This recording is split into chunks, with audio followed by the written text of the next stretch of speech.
Well, one of the things about good instrumentation is you actually get cleaner data.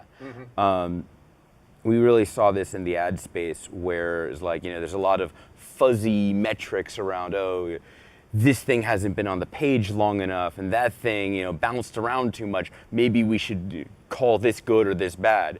And we got to replace all that with, yeah, the browser never does this when it isn't a bot.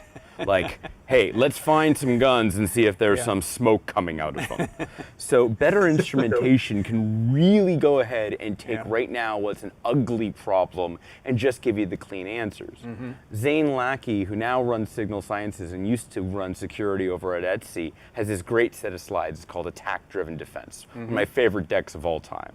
And he's basically showing, look, here are errors that only happen in the time period after an attacker has found a vulnerability, but before they've successfully exploited it. Right. These bugs, they only happen when the SQL engine is breaking.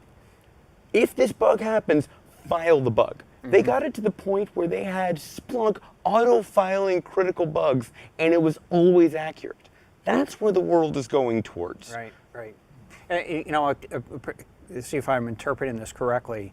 I think one of the things that we've been finding is that the more and more you can direct your analysis toward anticipated actual attacks, and even understanding the motivation or the types of things that attackers are doing, trending in the environment, will help you to understand what data is really valuable and what's perhaps just bit junk. You need to realize you're playing a game. This is player versus player programming.